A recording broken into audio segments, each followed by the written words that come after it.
చైతన్యరథం ప్రేక్షకులకు వీక్షకులకు అభిమానులకు స్వాగతం నమస్కారం. విజన్ 2020ని 420గా వైఎస్ రాజశేఖర రెడ్డి ముఠా ప్రచారం చేసింది. అదే ఫార్వర్డ్లో ఇప్పుడు జగన్ రెడ్డి ముఠా ఏం చెప్తుందో చూద్దాం. సాక్షి ఎడిటర్ వర్దలి మురళి అబద్ధాల కుతంత్రం, జలయజ్ఞం ధనయజ్ఞం చేసింది జగనే, పట్టిసీమ వట్టిసీమ కాదు పంట దిగుబడులు పెంచిన భాగ్యసీమ, 420 కాదు విజన్ 2020 నిజమై 30 లక్షల మందికి ఉపాధి కల్పించిన కల్పతరువైంది. ప్రభుత్వ ఆస్తులు కుదపెట్టింది జగన్, పోర్టులు అమ్మేసింది జగన్, చెత్త పన్ను వేసింది జగన్, నాసిరకం మద్యం పోసి ప్రజల ప్రాణాలు తీసింది జగన్. జగన్ అవలక్షణాలు చంద్రబాబుకు అంటగట్టి రాసిన అబద్ధమే 100 సార్లు రాస్తున్న వర్దలి మురళి, చేతులు గడప దాటకుండానే మాటలు కోటలు దాటించే కోతల రాయిళ్ళు అంటూ వర్దలి మురళి సాక్షిలో జగన్ అవలక్షణాలని చంద్రబాబుకు అంటగట్టే కుతంత్రపు రాత రాశారు. జలయజ్ఞాన్ని ధనయజ్ఞం చేశారు. ఇసుక మాఫియాకు అన్నమయ్య డ్యామ్ను గలంతు చేశారు. రాయలసీమ లిఫ్ట్ పేరుతో జగడం సృష్టించి కృష్ణా, తుంగభద్ర, గోదావరి నదులపై రాష్ట్ర హక్కుల్ని కేంద్రానికి దారదత్తం చేశారు. రివర్స్ టెండర్ పేరుతో పోలవరం నిర్మాణాన్ని 15 నెలలు ఆలస్యం చేయడం వల్ల వరదలకు డయాఫ్రమ్ వాల్ కొట్టుకుపోయింది. 2021కి పోలవరం పూర్తి చేస్తానన్న జగన్ మాటలు కోటలు దాటాయి, కానీ ఆచరణ గడప దాటలేదు.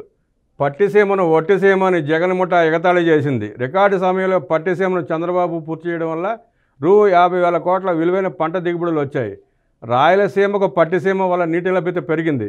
విజన్ 2020ని 420 అని జగన్ తండ్రి ముఠా నిందా ప్రచారం చేసింది.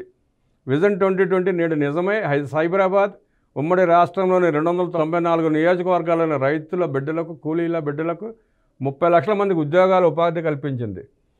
తెలుగు గంగపై దుష్ప్రచారం చేశారు. ఎన్టీఆర్పై దాడికి ప్రయత్నించారు.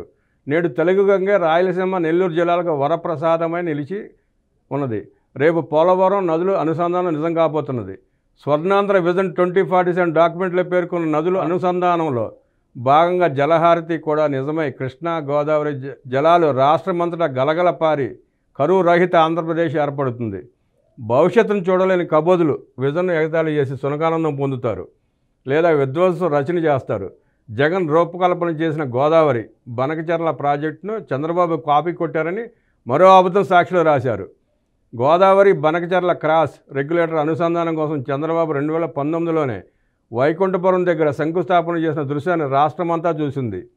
ఈ చంద్రబాబు స్కీమ్ను కాపీ కొట్టింది జగనే. కాపీ కొట్టే అలవాటు జగన్ది కాక చంద్రబాబు సృష్టికర్తగా రుజువై ఉన్నారు. పోలవరం 41.15 మీటర్ల ఎత్తుకే నీటి నిల్వను పరిమితం చేస్తే కుడి కాలువ ఆయుకట్టుకే సరిపోని నీటిని బనకచర్ల తరలించడం ఎలా సాధ్యమంటూ వర్దలి మురళి మరో కుతంత్రం లేవదీశారు. 41.15కు పరిమితం చేసే ఆలోచన జగన్దే గాని చంద్రబాబుది కాదు. చంద్రబాబు 2014-19లో పోలవరం ఎత్తు 45.72 మీటర్లకు రూ. 55,000 కోట్ల అంచనాతో కేంద్ర ప్రభుత్వం టెక్నికల్ అడ్వైజరీ కౌన్సిల్ ఆమోదం సాధించారు. నేడు కూడా 45.72 మీటర్ల మేర నిర్మించడమే కూటమి ప్రభుత్వం కృతనిశ్చయమని స్పష్టమైంది. అయినా మురళి అలవాటుగా 41.15 మీటర్లేనని అబద్ధాలు రాశారు. మురళి తెలంగాణ వాసి కనుక పోలవరం ఎత్తు 45.72 మీటర్లు ఉండకూడదని కోరుకుంటున్నట్టు ఉన్నారు. చంద్రబాబు ప్రభుత్వం పోలవరం ఎత్తు 45.72 మీటర్లు నిర్మించి నదులు అనుసంధానం చేస్తుంది. గోదావరి జలాలు బొల్లాపల్లి రిజర్వాయర్కు తరలించి దాని నుంచి బనకచర్ల క్రాస్ రెగ్యులేటర్కు అనుసంధానిస్తుంది. పెన్నా నదికి తరలిస్తుంది. రాయలసీమ, నెల్లూరు, ప్రకాశం జిల్లాలు సస్యశ్యామలం చేస్తుంది. పురుషోత్తమపట్నం, ఉత్తరాంధ్ర సుజల స్రవంతి పూర్తి చేసి ఉత్తరాంధ్రను సస్యశ్యామలం చేస్తుంది. రోడ్లు నిర్మాణాన్ని ప్రైవేటు వారికి అప్పచెప్పిన విధంగానే ఈ ప్రాజెక్టును కూడా 10 ఏళ్ల పాటు రుసుము వసూలు ఇస్తారనే విధంగా రాశారు.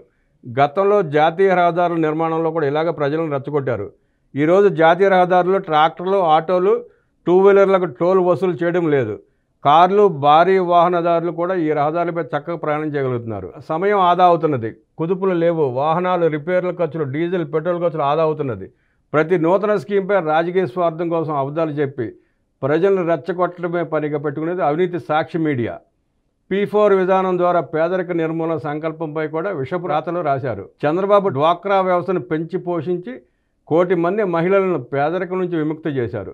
విజన్ 2020 ద్వారా హైదరాబాద్ సృష్టించి 30 లక్షల మంది పేదల బిడ్డల్ని పెద్ద జీతాలు పొందేవారికి అభివృద్ధి చేశారు. కూలీల బిడ్డలు కూడా ఈరోజు వివిధ దేశాల్లో పెద్ద ఉద్యోగాలు చేస్తున్నారంటే అది చంద్రబాబు కృషి మూలంగానే. అమరావతిలో ఎస్సీ, బీసీ, ఎస్టీలు పెద్ద ఎత్తున లబ్ధి పొందారు. P4 విధానం ద్వారా 2047 నాటికి పేదరిక నిర్మూలన జరుగుతుంది. జగన్ పాలనలో మద్యం రేట్లు పెంచి పేదల బిడ్డలు తినాల్సిన వారి తండ్రి సంపాదనను రూ. 2 లక్షల కోట్లు జగన్ ప్రభుత్వం కొల్లగొట్టింది. నాసిరకం మద్యం వల్ల 35 లక్షల మంది పేదలు ఆరోగ్యం చెడి, వారి సంపాదన చెడి పేదలు నిరుపేదలు అయ్యారు. లక్షలాది ఎకరాల పేదల అసైన్మెంట్ భూములు కబ్జా చేశారు. Land, sand, wine, mine, ration బియ్యం, గంజాయి మాఫియా ద్వారా పేదల సంపాదన కొల్లగొట్టింది జగన్ ముఠానే.